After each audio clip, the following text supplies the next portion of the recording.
Everybody, today we're going to do another review of the ATARI Force from DC Comics, issue number 3 this time.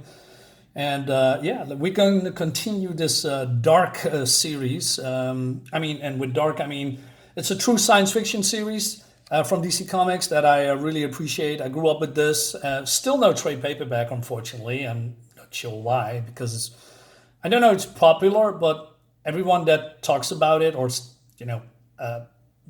says that it's good. So why not give the people what they want? Anyway, we begin with a very cool opening scene. It looks great. The art looks fantastic, in my opinion. And we have Dart here. Dart has a vision, and she was dreaming of Blackjak, who is her lover. Blackjak wants to calm her down, but she's still, in her head, in her dream. And, this is happening, and she throws him over the fire. And she just calms herself down. He says, "Blackjak, is that you?" "Yeah, what's left of me." He says, "Sorry, believe me. All these months we've merged together, I gotten used to your moods, kid. But lately, ever since that scuzzball General Key turned back knife on us, you've been walking on the edge. What is it, another vision?" "Strongest one that ever taken me, Blackjak." "Taken you? These visions seems to possess me like an incredible bad dream." "Uh-huh. What did you see this time?" "I saw you die." Well, that's a good one. Jose Luis Garcia-Lopez, one of my favorite artists ever. I have a fly flying around. He'd go away.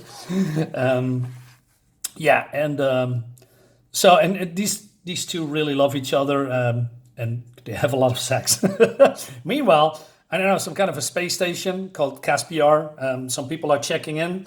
They're going to debark, and we have some people on patrol, right? These are the Inter-Federation Customer Agency officers. And we have this guy called Pakrat. Pakrat Tuklaoli is his real name. He's a mischievous one. He's a thief, basically. Also mostly a coward, not always. And but then he's getting caught by his brother. Seems these two are related. Called Rident. Rident, get it? Rodent, like that, yeah. Anyway, moving on. So Dart and Blackjak is, gonna go to some cars dealer or spaceship dealer, and so Blackjak says, "Hey, this one got a working LS system, kiddo. At least we won't suffocate." So the LS system, providing oxygen, I guess. But then he's a sleazeball, this guy, because he made a deal with the enemy, and this guy is working for the enemy. I'm calling him the enemy for now.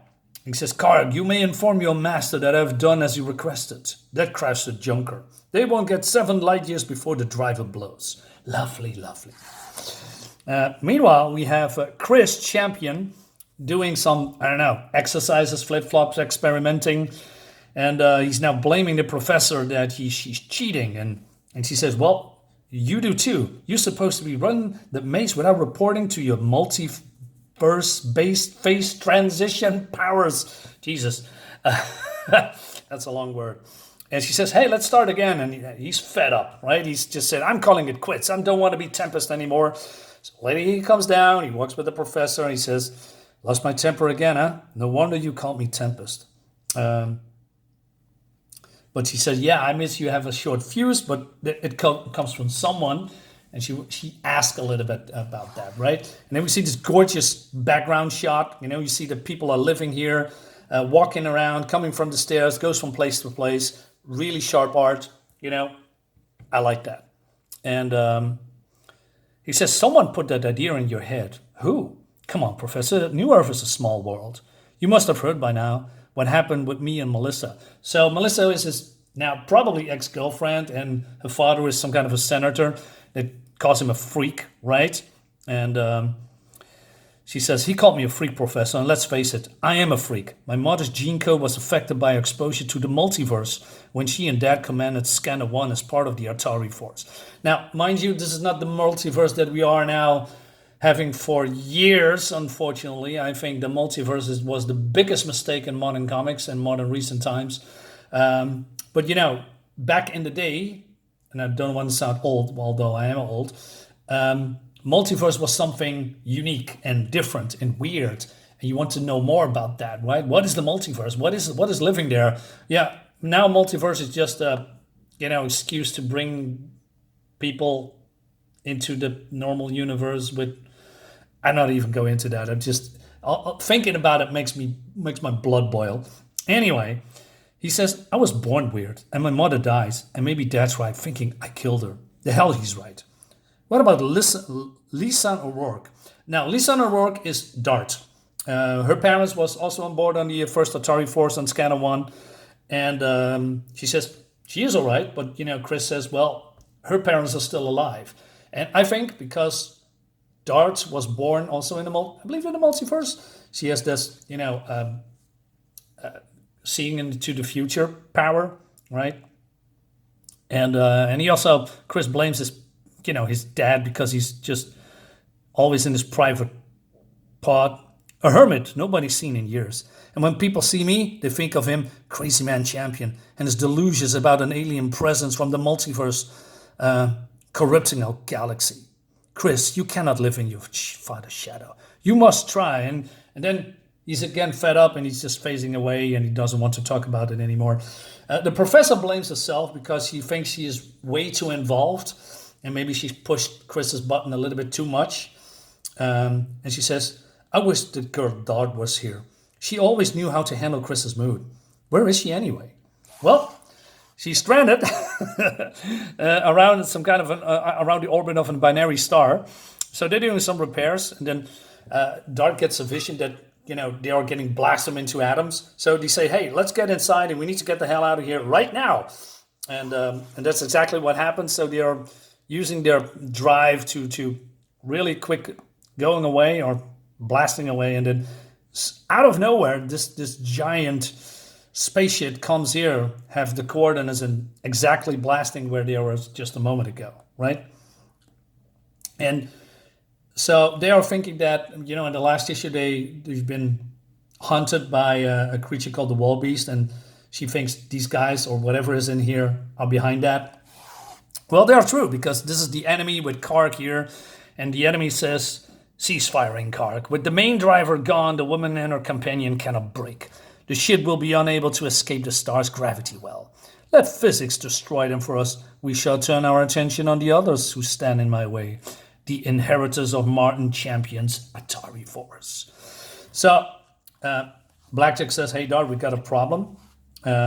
So it seems that they are caught in some kind of a plasma bridge, and they don't have the power to get out. Trapped. My vision's coming true. We're going to die. Great shot in here. Great lighting effects. Smartly done. Great backgrounds with all these buttons around it.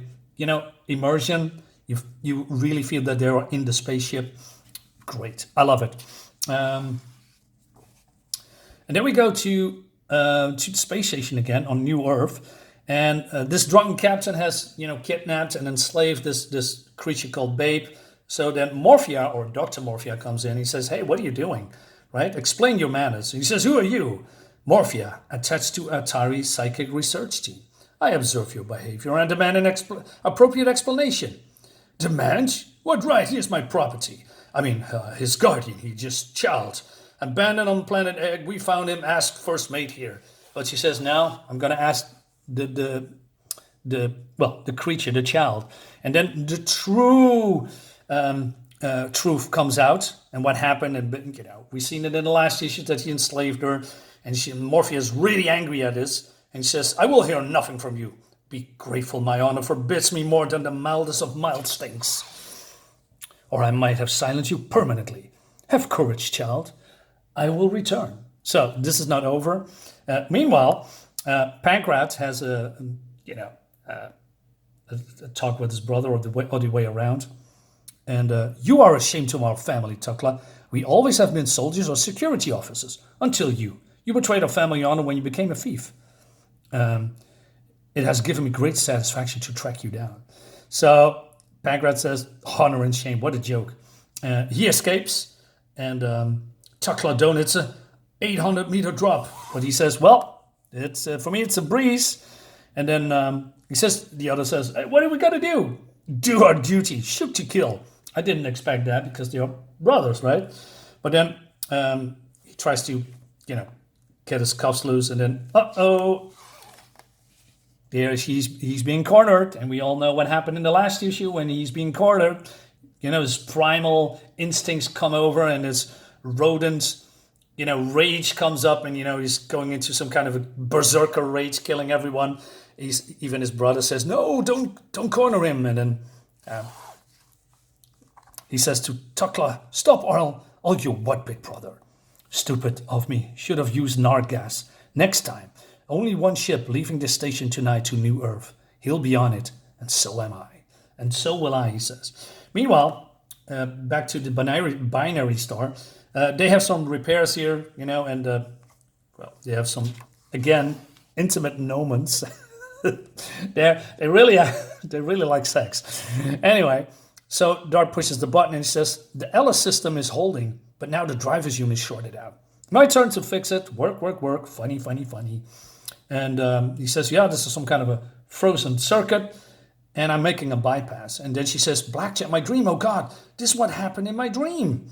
He's being zapped by, I don't know, maybe some short circuiting stuff. I don't know.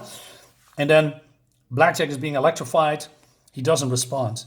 As she feels a surge of acceleration as the bypass main driver at last kicks to life.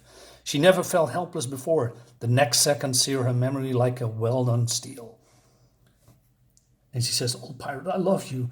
So he's been left behind while she is escaping. Oh my God, is he going to die? I don't know. We're going to probably find out in the next issue.